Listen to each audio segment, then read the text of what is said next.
The scene shifts to an underground drainage pathway where Jagger, Sue, and Jagger are walking along the side. As Minerva asks Jagger where they are headed, a knife suddenly flies toward him, but he effortlessly dodges it. Sue, alarmed, calls out to Jagger, who then sarcastically thanks the opposing gang members for such a warm greeting. One of the gang members, now angry, demands to know who they are. Jagger calmly replies that he's just there for information and asks where the guildmaster is. The opposing member, equipping a knife, dismisses Jagger's words, telling him to stop spouting nonsense and leave. Unfazed, Jagger reiterates that he's not here to fight. He only wants to meet the guildmaster. The opposing member, losing his patience, charges at Jagger with the knife, telling him to shut up. However, Jagger effortlessly stops the attack, throwing him to the ground with a loud attack. Witnessing this, two other members of the gang rush to attack, but are swiftly defeated by Jagger with just a few blows. Jagger taunts, asking if anyone else wants to fight, but before anyone can respond, a voice from behind interrupts, telling them to stop. A man steps forward and claims that he's not as easy to defeat as the others. He introduces the area, saying, "From the top of the castle to the depths of the underground water, he welcomes them to the underground guild, where all the information flows." He then introduces himself as Arthas, the leader of the underground guild. The scene shifts to Arthas's office, where they are seated. Arthas greets Jagger, asking how long it has been since they last met. Jagger responds that it's been 5 years since their trade at the Parthenon mansion. Arthas remarks that 5 years is enough to change a person, but Jagger lazily replies that he isn't sure if he's changed at all. Arthas, noting Jagger's nonchalance, asks how he can be so relaxed, just eating like that. Confused, Minerva asks if they should have asked permission before eating. Arthas quickly reassures her that it's fine, encouraging her to eat as much as she likes, as MC tells Arthas the real reason for his visit. He holds up a stack of papers and says he wants to buy information on the people listed. Arthas, intrigued, asks if it's really information about them, stating that Jagger likely knows them better than anyone. He continues, saying he's heard rumors that Jagger has taken down many people with his own hands.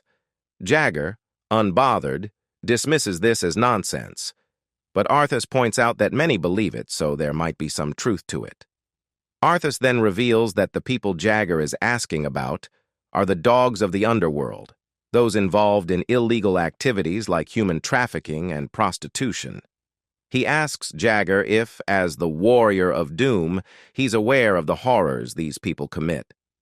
Arthas continues, mentioning how petitions from the victims have been consistently rejected, hinting that someone powerful is behind this. The only person capable of such influence is none other than the trash prince, Fias Amelia. Arthas explains that Fias's presence signals doom for the weak, and then asks if Jagger understands the implications of defeating Albert Frederick. Jagger, suddenly furious, recalls something Sir Roches, the puppet, had said, and asks Arthas for his opinion on who the real mastermind behind everything is. Arthas suggests that if it's not Todris or Fias, then the true culprit is likely the third prince, known as the Wandering Prince, Frizz.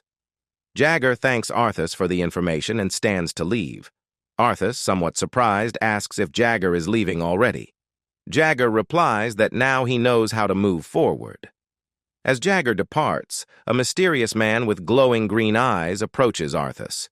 He asks what his plan is now, hinting that they might be able to use the Warrior of Doom to his advantage.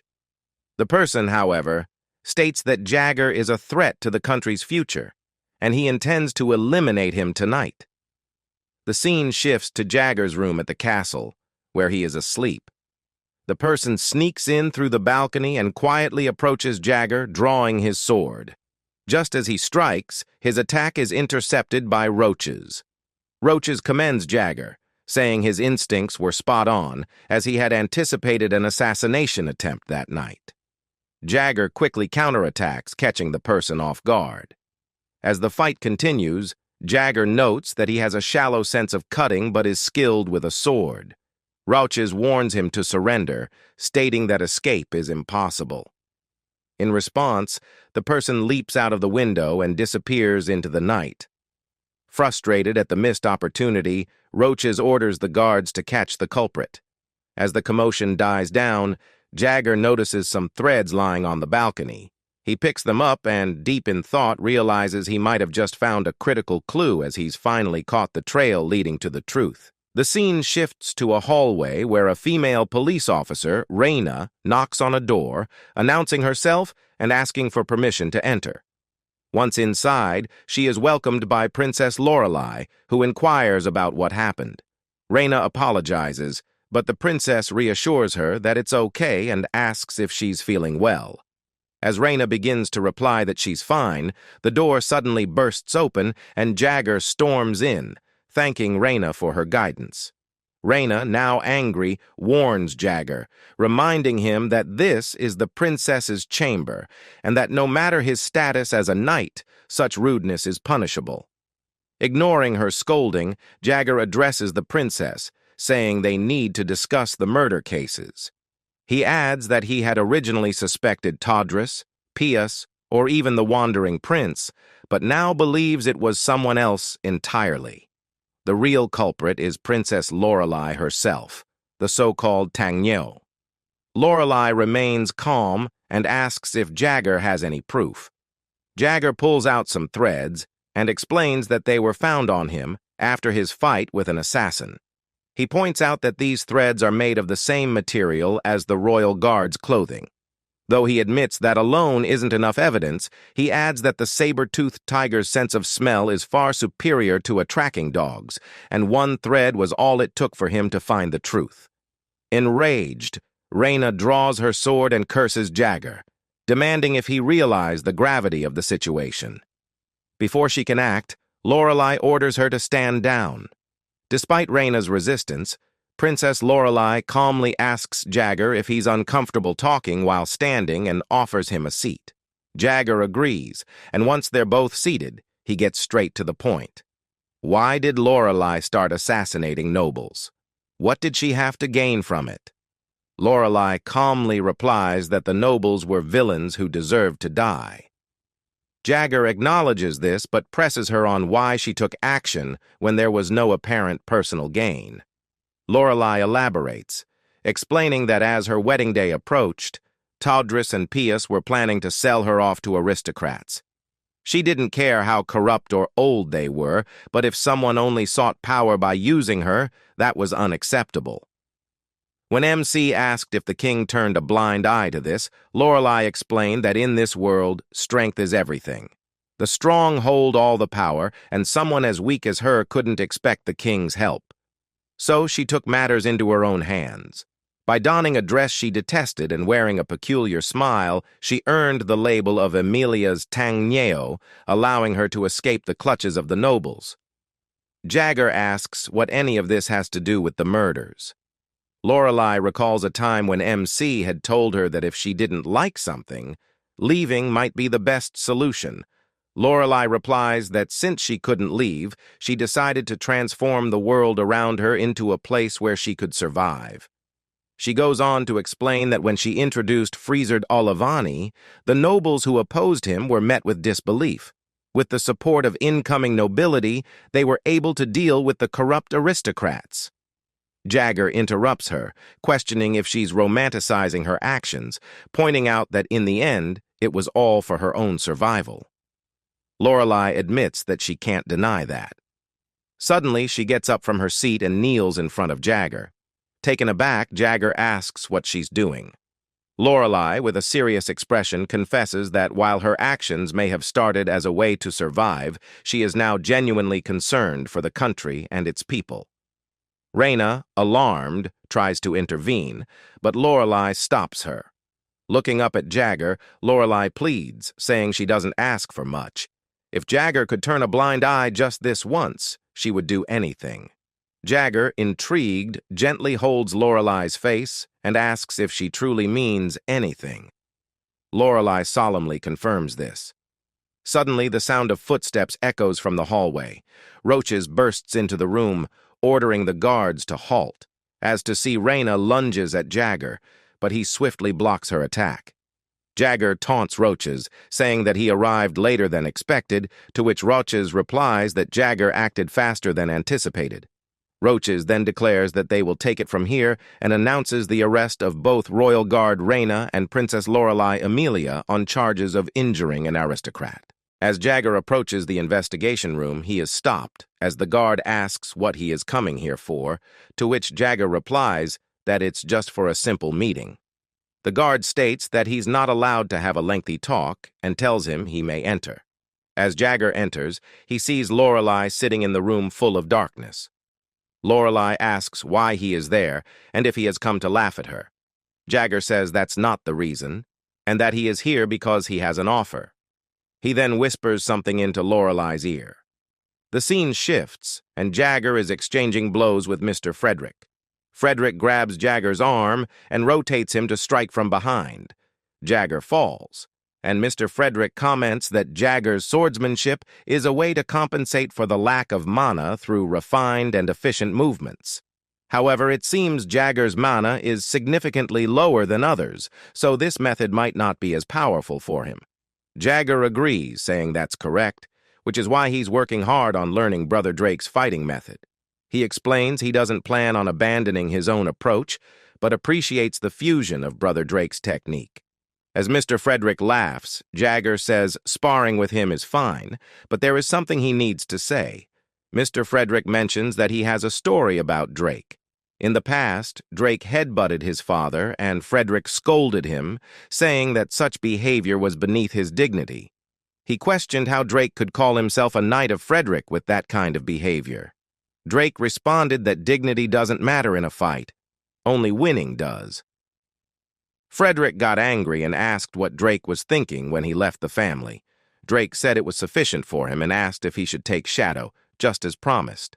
Frederick believes Drake died protecting Jagger and inherited his will. Seeing Drake's illusion in Jagger, Frederick says it's enough and that Drake's will has already been fulfilled. Frederick tells Jagger they should talk about the wish he wants granted if he wins the bet. He asks Jagger what he desires, saying he will gladly grant it, even if it means working under His Majesty Pius. Jagger replies that it's not time yet, and that he will decide everything at the gathering of power-blinded and hungry hounds. The scene shifts as Pius asks Jagger if he's made his decision. He mentions the privilege of having a wish granted through his deal with Albert, and wonders if it can be used to support him. Jagger asks if there are any other matters to resolve first, and reminds Pius that he needs to give him a reward for completing his commission. Pius asks what Jagger wants. Reconstruction of the family or wealth equivalent to that, as he never thought the case would be solved.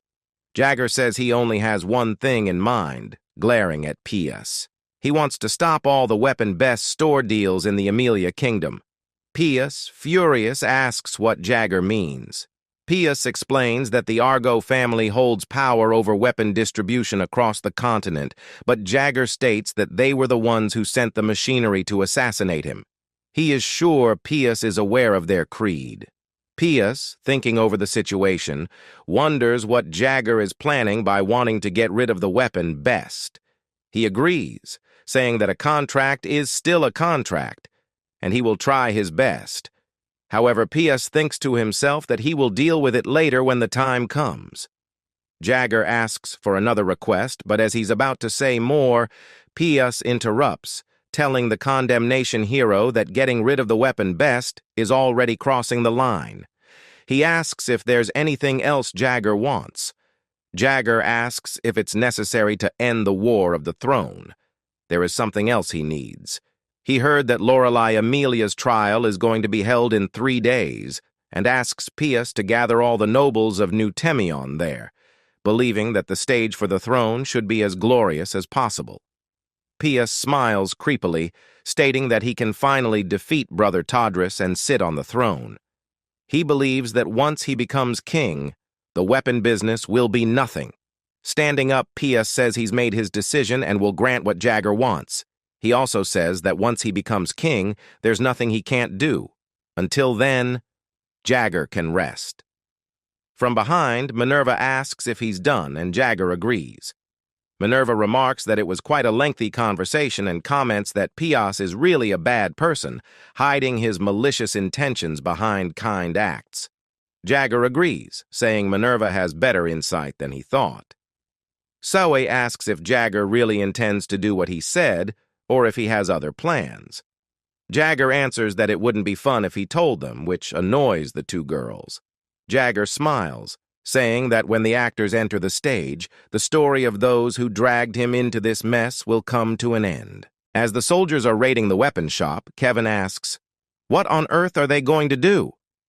Roaches responds that he's in the middle of official duties and asks Kevin to refrain from speaking, as they are conducting an investigation on multiple charges. He warns that if Kevin obstructs, additional charges will be added. Kevin screams to know what the hell are these charges. Just then, the head, Count Argo, enters, saying that if something like this had happened, they should have informed him first. He wonders if the support was not to their liking, to Prince Pius. Count Argo says, even if there was some disappointment, isn't this a bit excessive? Pius apologizes, but clarifies that this time, it's not just a routine tax investigation. A weapon empire has spread throughout all of Amelia, and orders for dismantling have been issued for all those locations, shocking Count Argo. Kevin screams if they are planning to expel weapons from this country. Pius responds, stating that tax evasion, illegal fund circulation, and even bribery allegations are enough reasons for the investigation. Kevin screams that those were sponsorship funds dedicated to him. With that, he adds, the withdrawal of weapons is unacceptable. Pius comments, if they didn't also receive the same scholarship from Prince Tadris?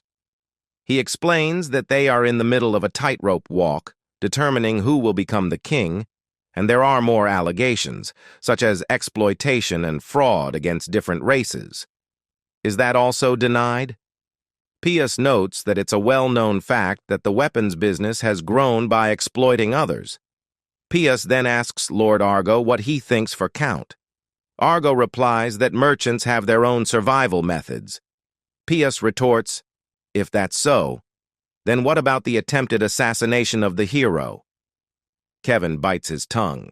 Pius explains that the Raven Missionary Corps, composed of SS-class missionaries, leaves no survivors in the missions they undertake, especially the leader, Mark Blentier, who is skilled enough to take on an entire army alone. Sending someone like that to assassinate the hero of Amelia, and if he hadn't covered up the incident, all of them would have been apprehended. Count Argo agrees, but expresses concern that by pressuring them like this, they might consider inviting Lord Tadris. Pius dismisses the concern, saying that's not the issue, as war is coming and the news will spread soon.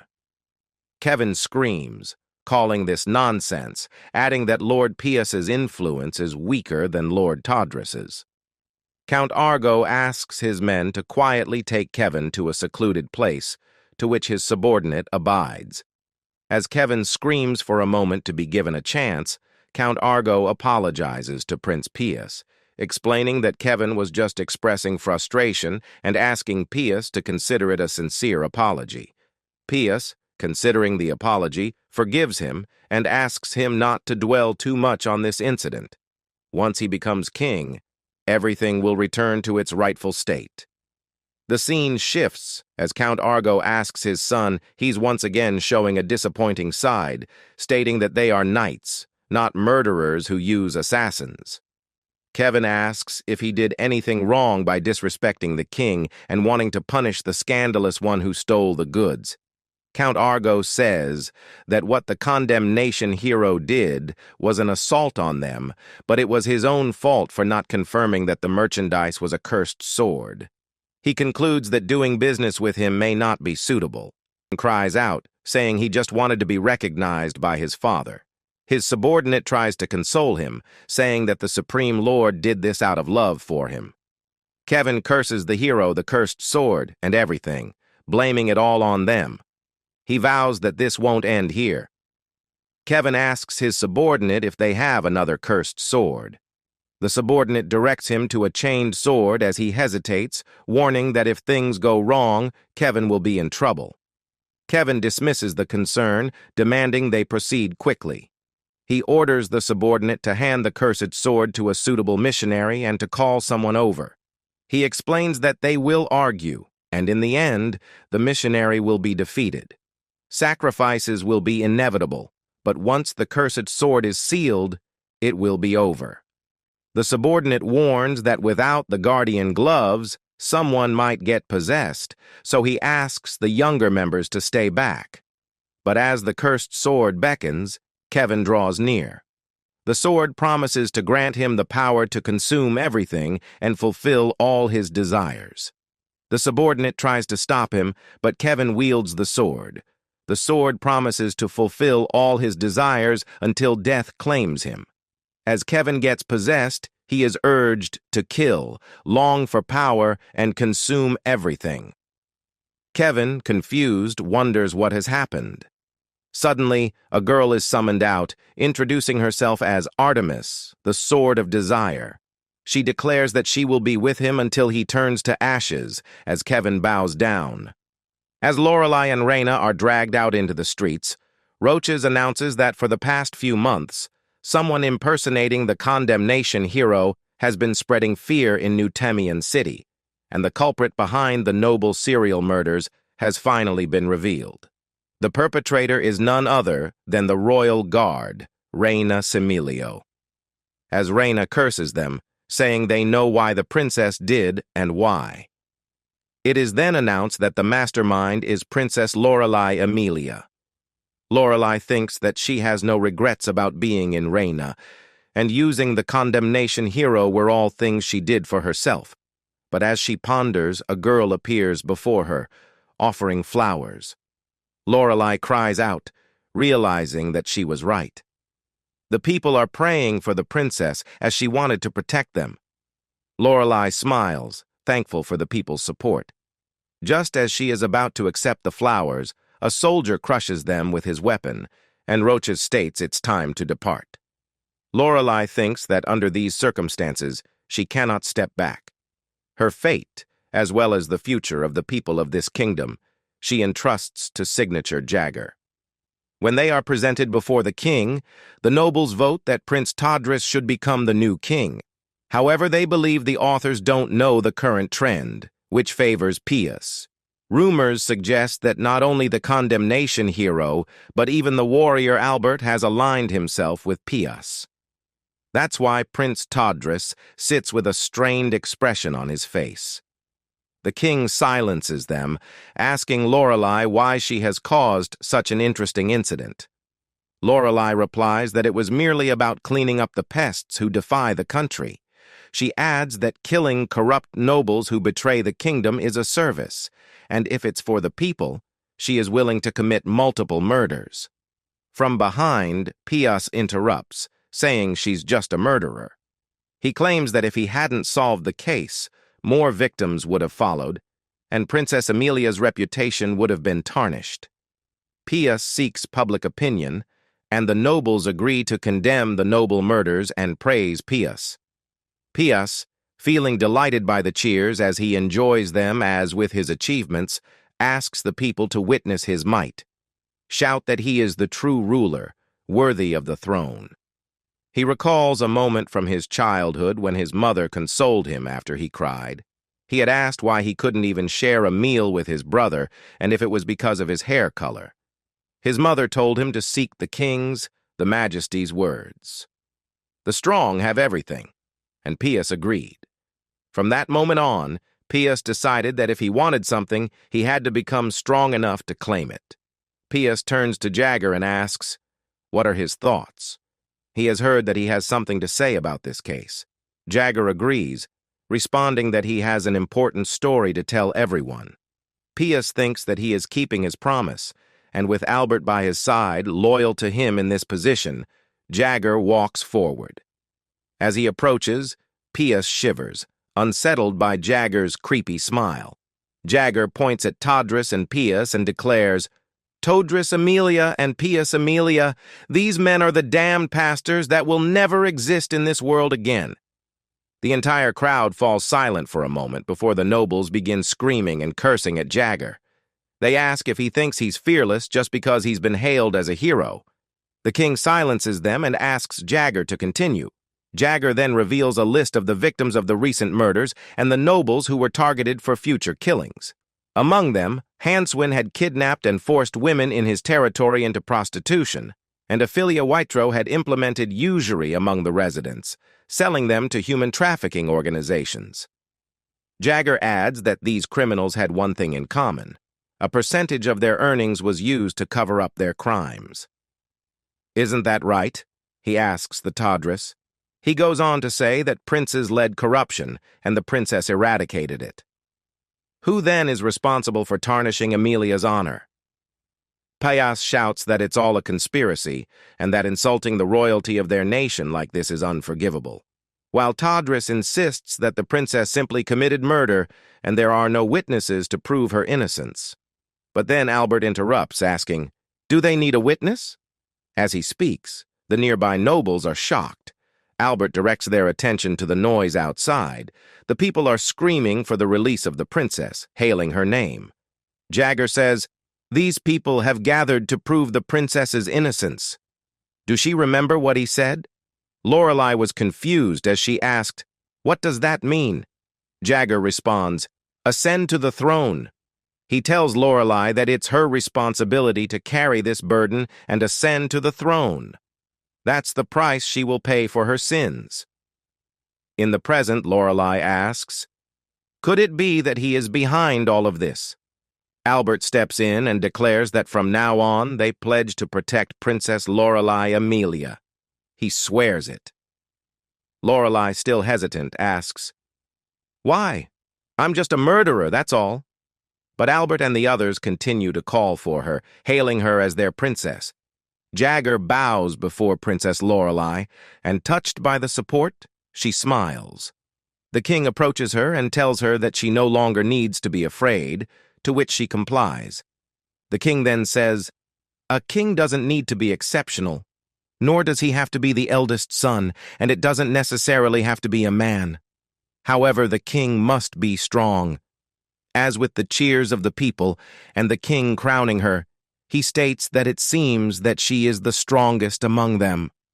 Laurelai Amelia is the first queen of Amelia. After some time, as Laurelai moves comfortably around, crowned as queen, she remembers that the king must be strong.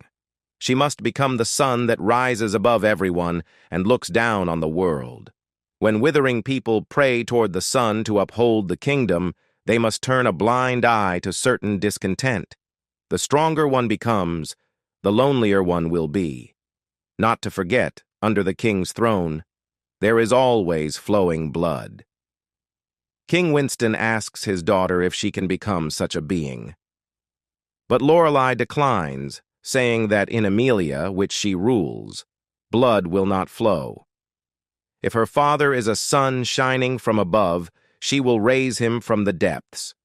As she prepares to be the sun, King Winston asks if she can prove it, to which she agrees, asking him to please watch over her for the future of Amelia as she is crowned.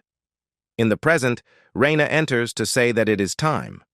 Laurelai jokingly asks how she looks and if she appears okay, to which Raina replies that she truly is the son of Amelia.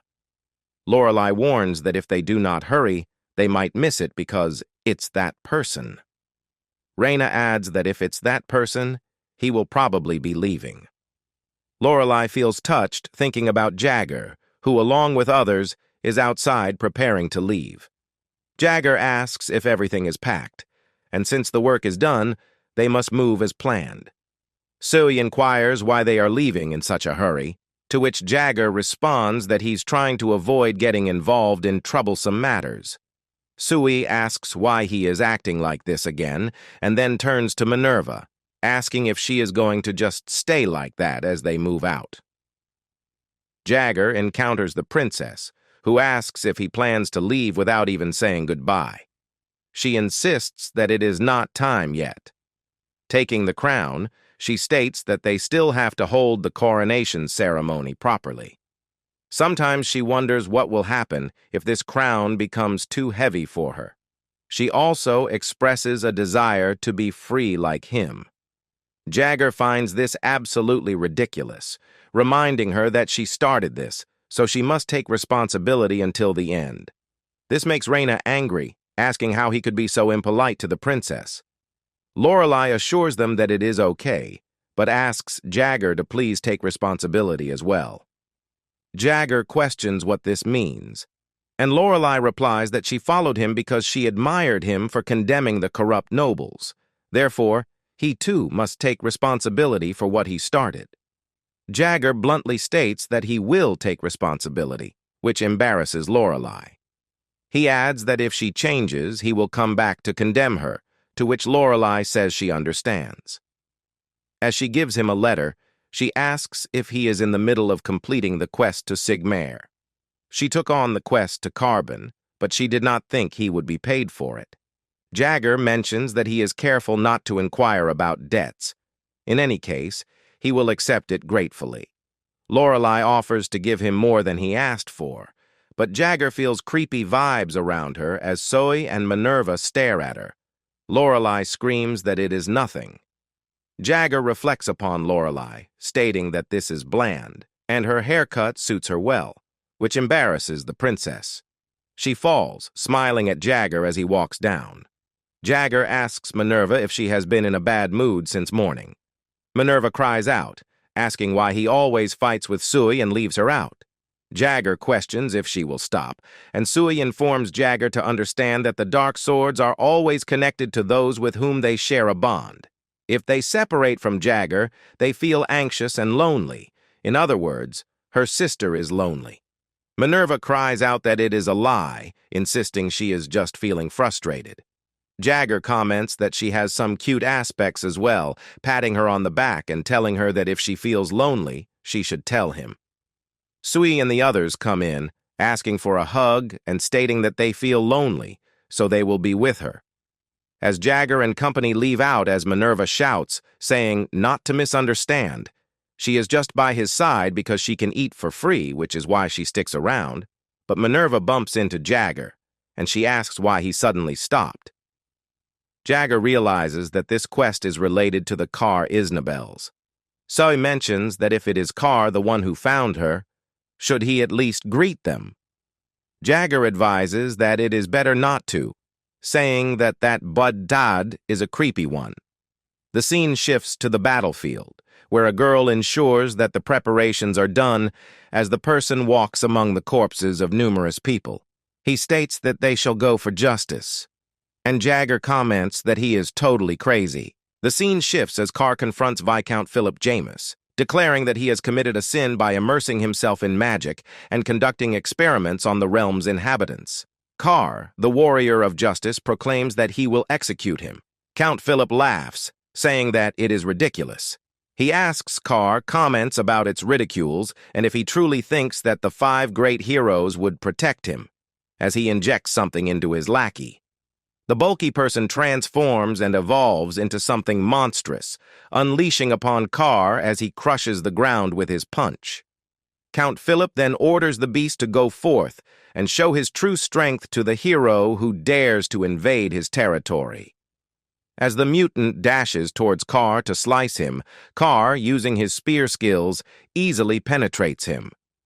Seeing this, scared Count Philip attempts to flee, but Carr throws his spear to blast him away. The victim people hail the warrior of justice, claiming he has come to save them. However, they soon realize that the hero of justice is slashing at them. One victim screams, asking why he is doing this to them, as they are just the victims of Philip Jamis's experiments. Carr responds that he knows this, but all of this happened because of their weakness. As he kills the last victim, he declares that being weak is a sin, and that he is the one who punishes sinners because he is the warrior of justice above all. In such tragic events, there should be no survivors so that he stands out. As Carr, the warrior of justice, surveys the scene, a girl comes in, asking if he is okay. Carr replies that he is fine, calling her hybrid, and asks if she is okay. She thanks him for asking.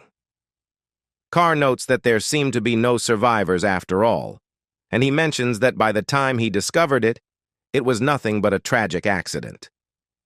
It's sad, but he believes justice is built upon restoration, which Hybrid affirms, abiding by it. Carr suggests that since they have wrapped up the incident, they should try the new quest, and Hybrid excitedly agrees. The scene shifts as Jagger asks the merchant to change something, but the merchant declines. Minerva tries to convince him, insisting that it must be stopped, claiming that Jagger is so wicked that if he doesn't listen, he won't let him live in peace. The merchant explains that the princess suddenly assigned a request to the water, and it was an urgent situation, so they had to make it hastily, making it hard to remove. Jagger holds up Minerva and Sui, saying to look at these kids. They are like his younger sisters, making both of them feel embarrassed to be close to Jagger. Jagger states that in a pre-Vilas journey, like an S-class quest, it wouldn't be nice to take the kids along. The merchant asks him to try changing his perspective. Carbon, the sacred nation, is home to elves and dwarves, a land of harpies and ogres. It was under colonial rule for centuries and achieved independence just 5 years ago, with resources from around the world heading to this place. Jagger should see this as an opportunity for his precious younger sisters to experience the cultures of the entire land. Moreover, there is only one quest around here that leads to Toria Zan, and he has no intentions of changing it. Minerva suggests to Jagger that it won't work and asks how about just sticking with it. But Jagger replies that it is not possible. That kid must be avoided at all costs. From behind, Carr enters and asks if that is the warrior of doom. As Carr is cheered and hailed as the warrior of justice, Jagger realizes that he should have avoided this situation. Minerva flicks him, teasing him about being jealous. Carr asks Jagger if he has not seen him for a long time, to which Jagger replies that he has been living quite well all this time. Hybrid screams at Jagger, saying that even if he is one of the 5 great warriors, what kind of nonsense is he spouting to Carr right now? Carr then asks Hybrid she is butting into the conversation with an old friend, to which she happily stops. Jagger thinks to himself that he didn't want to get involved, but somehow he wants to send these tiger kids back to where they originally lived. He wonders if this is the first time such a situation has arisen. The merchant assures him that he has planned very well, and with the 5 great warriors by their side, there is absolutely nothing to worry about. However, the fact is that lately, a group of thieves has started causing trouble around his neighborhood. Jagger realizes that this is the reason for the lack of quests. He adds that the warriors are guarding something he can't even imagine, and that this is really going to be a comfortable ride. The scene shifts to Jagger with his party guarding the carriage. Minerva comments that it's strange, no matter how one looks at it. Sui asks what's wrong, to which Minerva replies that it's about Jagger. She mentions that ever since meeting that person named Carr, his condition has been like this, and he doesn't respond even when she calls him. Sui runs towards Jagger, asking if he is having trouble because of the one called Carr. Jagger declines, saying that it's not like that, he just has some things to think about. As he recalls a confrontation between himself and Carr, Jagger excuses that it's nothing and not to worry. The scene shifts as they walk along the snow-covered path. Minerva sniffles and screams that it's so cold, prompting Jagger to scold her. He reminds her that he told her to change her clothes and points out that Sui is living without saying anything. Sui smiles, explaining that it's because of her peculiar nature. Jagger insists that Minerva wear a coat, telling her to stop whining and put it on. Minerva thanks Jagger, saying that after all, he is a servant of her body. Jagger asks her to stop talking nonsense and come quietly.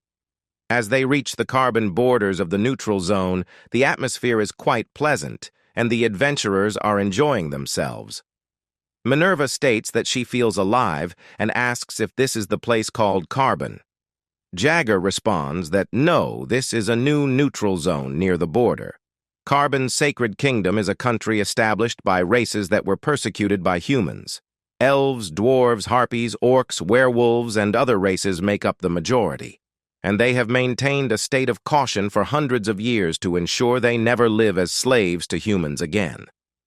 Minerva remarks that those humans only do bad things, to which a dwarf nearby responds that someday countless races will be able to cross the continent. Jagger and the party think it is strange that he suddenly joined in. The dwarf continues, stating that His Majesty King Dimitri, the King of Carbon, has made great efforts for a world where their races are not discriminated against. Thanks to his hard work, they have begun trading with foreign countries. As Carr arrives, he calls the dwarf Ganan, saying it's good to be positive, but he never mentioned the negative aspects. He points out that thanks to him, lawless territories like this, without taxes and lords, have also been created. Jagger asks if they don't have a separate table, but Carr explains that all the seats are full. Instead, he offers to serve them the meal, making Sui and Minerva drool. Carr adds that the sauce is flowing and juicy, making it a perfect meal to soothe their fatigue. Minerva eagerly attacks the food, saying she will eat well and enjoy it, but a person comes in flying, throwing away all the food, causing her to cry. Jagger tells her to wait and see. An adventurer, Turadin, comments that these strong guys are going to break their backs. Turadin apologizes, saying he ruined their meal. Jagger asks if he will ask for another meal, but Turadin declines. Jagger punches him down, sending him flying through the walls. The surrounding adventurers call him leader, asking what he did. Turadin, bewildered, asks what the hell is he doing. As Jagger throws his sword at him, asking if he will request another meal. Turadin hands him a gold pouch, saying that's all he has. Carr then chimes in, saying that it's not enough. Jagger tells him to wait a minute, but Carr approaches the adventurer, declaring that any true hero should not have compassion for villains. He summons his spear to attack the adventurer, who pleads for his life, saying he already gave him the money. Carr responds by cutting off his arm. While leaving with his subordinates, Turadin asks for Carr's name, but Carr states that there is no need to tell a villain his name. Jagger steps in, introducing Carr and revealing his name to the adventurer. Carr glares at Jagger as the adventurers recognize him as Carr Isnable, the hero of justice. Turadin comments that he won't forgive him, prompting Jagger to think that for someone who blurts out such words, he had been quite quiet for a few weeks. Carr asserts that 2 of the 5 great heroes are escorting him, and the adventurer must not even dare to think about an attack. Jagger then asks why Carr caused the accident and why she is implicating it on him. On their way, Turadin screams that he had been waiting for Carr and that he told him he wouldn't forget him. Meanwhile, a mage beside him casts a spell of fire. Turadin declares that as a greeting, he prays that Carr goes to hell. The mage fires the spell upon the dam, creating a blast that sends water flowing toward the cavern. As the huge flow of water rushes toward the carriage, Jagger screams to the people that they need to leave this place right now. Carr urges them to take only the essentials and abandon the carriage. Jagger turns to the merchant and warns him that if he doesn't move right away, he will die. The merchant declines, arguing that running away and abandoning the mission is a shame and disgrace to a merchant. He would rather face death with his goods than abandon them. Jagger curses under his teeth, thinking that if the merchant dies, he won't receive any compensation. Determined to handle the situation, Jagger prepares to act. The merchant asks what plan Jagger has, to which the Carr comments that Jagger is being both brave and stubborn. He questions whether Jagger thinks he can stop the oncoming flood alone. Jagger summons Sui, leaving Carr taken aback, wondering if it could be magic, as Jagger uses Sui's unique skill, the Spirit of God, to freeze the incoming rush of water in place. The people around him gasp in shock, including Carr. Carr compliments Jagger on his freezing magic power, expressing surprise at the strength he didn't think he possessed.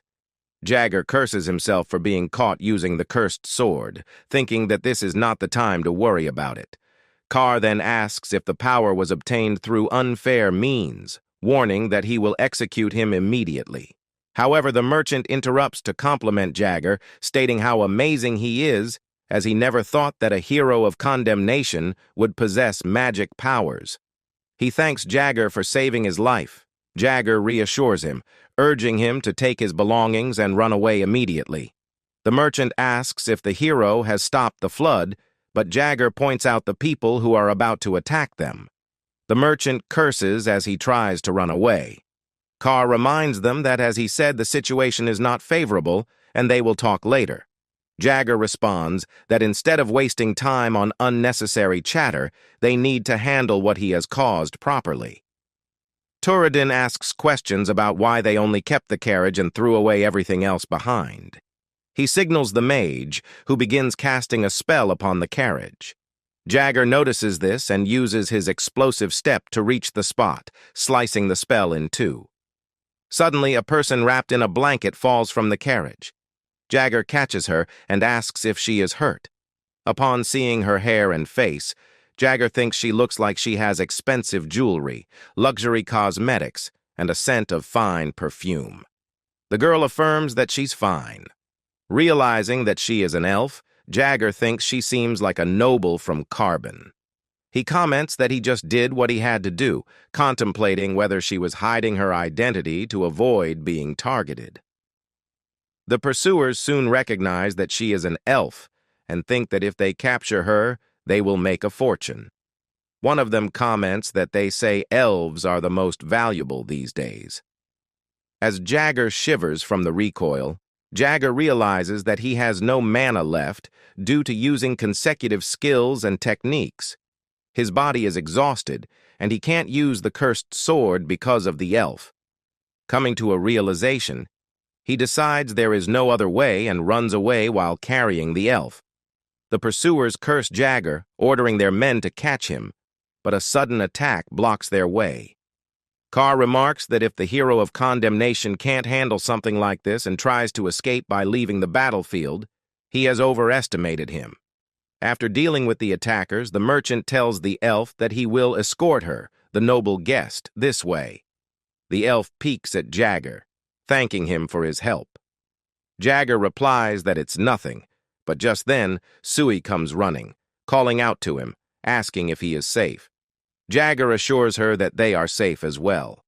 Sui confirms that the cat protected them, while Minerva adds that the cat took care of the fools who attacked her. Jagger states that he has confirmed that everyone is safe and asks if they should move again to Toriagen. Toriagen is the capital city of the sacred kingdom of Carbon, a nation established by persecuted races at the northernmost part of the continent. Despite the attacks from demon gods and dragon invasions, Toriagen has never faltered or given up its quest for survival. One must obtain permission from the local authorities to enter, and Jagger is surprised by the scene of the city.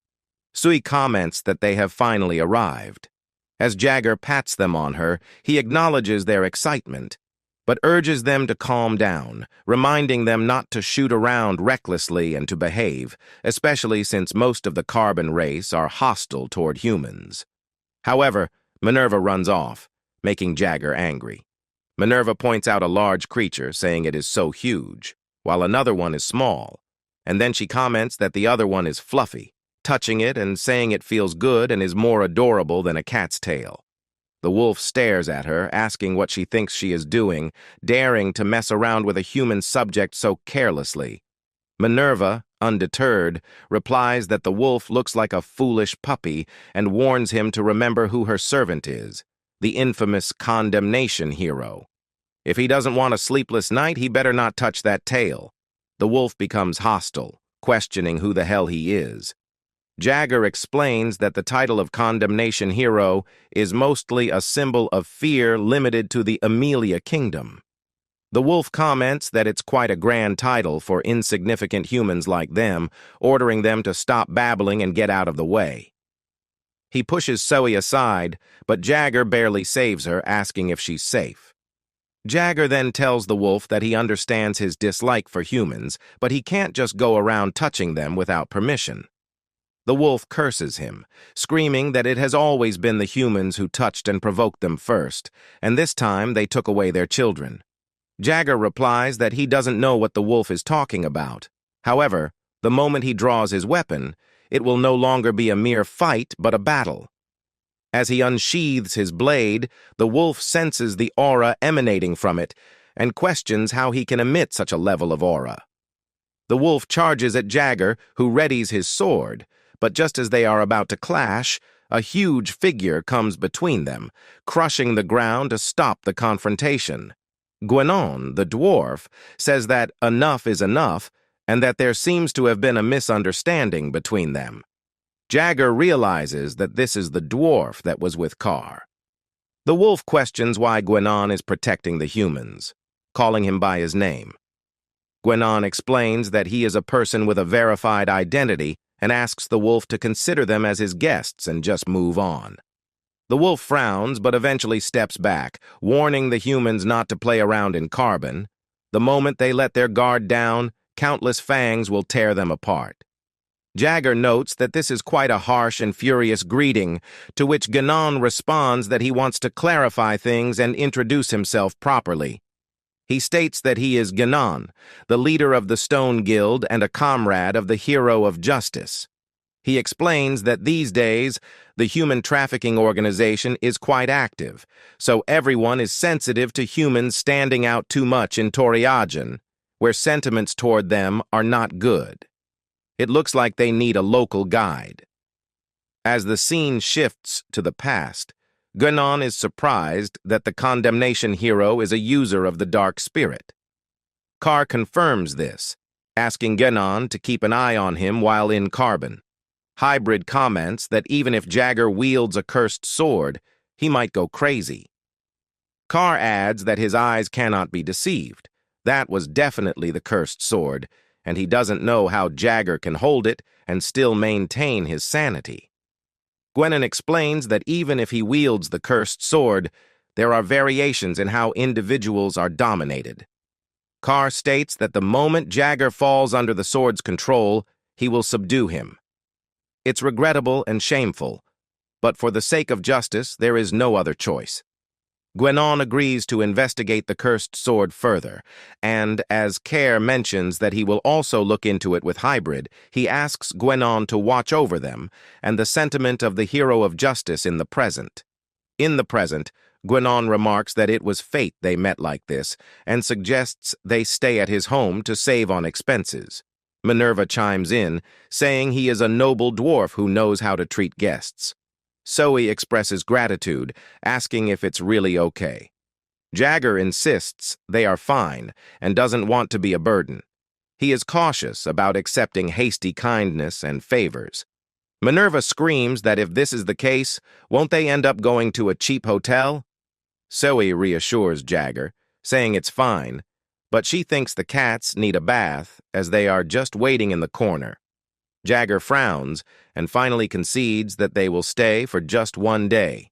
Ganan commends Jagger for making a good choice and suggests they leave behind any accumulated grudges. Jagger then asks Zoe if she wants someone to carry her, making her embarrassed. Minerva, thinking that walking is a hassle, adds that she doesn't want to walk because she is afraid the wolf will dirty her clothes. Jagger thanks Ganan for the invitation and asks if he has a drainage system at his home. Ganan chuckles, wondering what they think of him, assuring them they even have bubbles in the hot water. Just then, Minerva trips and falls, exclaiming where she can find a dirty-looking servant to carry her. In a moment of pause, Jagger says they are trying to watch their cats.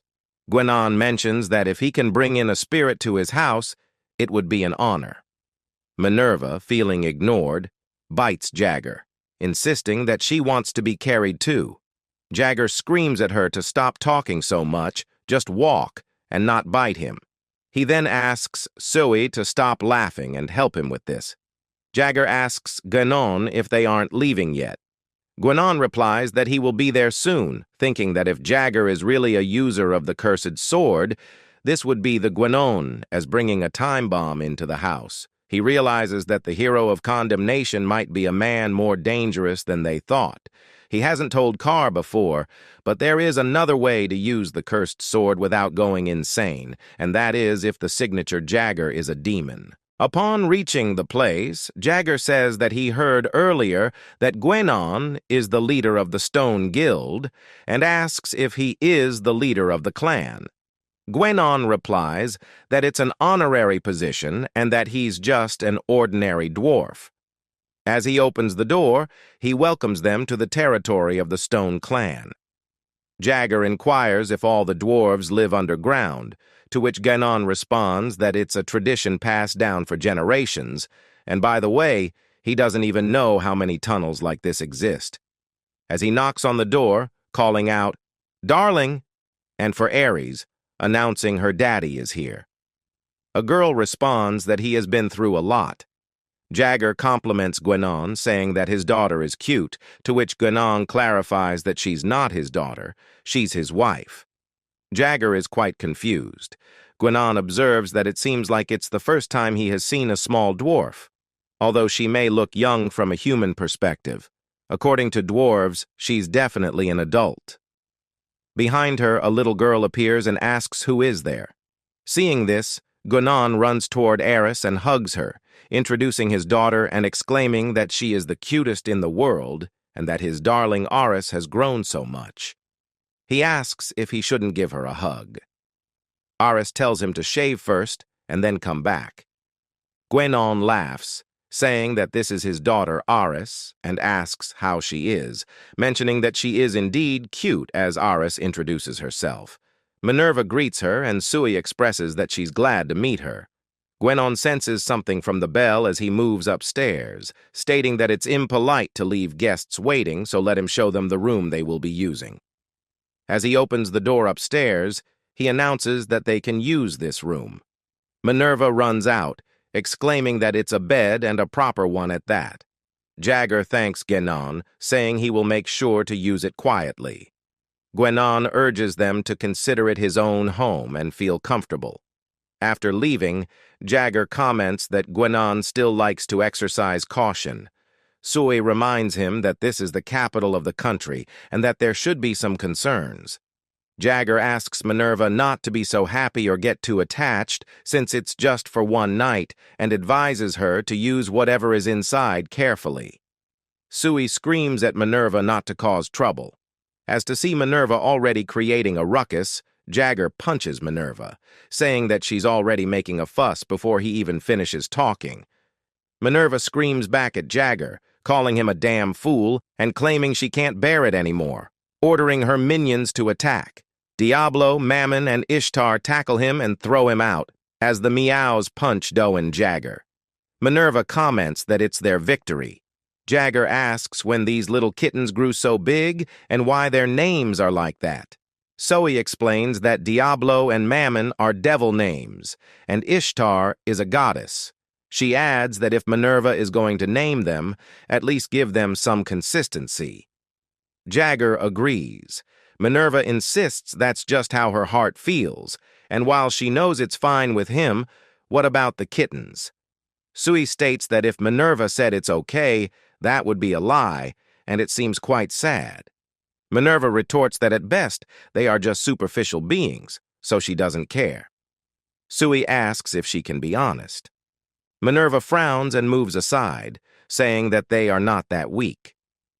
Jagger suggests they stop here for today and go to sleep. The scene shifts downstairs as Ganan's wife comments that it's finally quiet. Ares notes that she guesses humans are such noisy creatures and asks if she can go take a look around, but her mother declines. Ganan then questions whether the demon detector they installed at home isn't broken, to which his wife replies that the one emitting light and warning sounds with demon approval is, of course, not broken, as he repaired himself before going on the quest. Ganan realizes that this means the signature Jagger isn't a demon. His wife asks why and what happened in the human world. Ganan explains that rather than work, he has seen many gruesome and cruel sins, concluding that humans are just not trustworthy. His wife counters that even before the establishment of the dwarves, they had interactions with humans. From the perspective of the entire species, it is a necessary matter. Ganan argues that family is just as important as work and asks her to stay by Eris's side from now on. His wife agrees, prompting Ganan to suggest they stop the conversation there. He tells Eris that it's late and she should go to her room and sleep. She agrees and heads out, thinking that she wants to talk to the invited humans and wonders if there is a way to do so. She runs off, considering that maybe she can talk to them while having a late-night snack. As she tries to get it, she thinks that she doesn't have much to offer. Suddenly, a suspicious person came in from behind. Eris wonders if a mouse just came in. She decides there's nothing to care about and thinks to return to her room, but then she screams as seeing something behind her.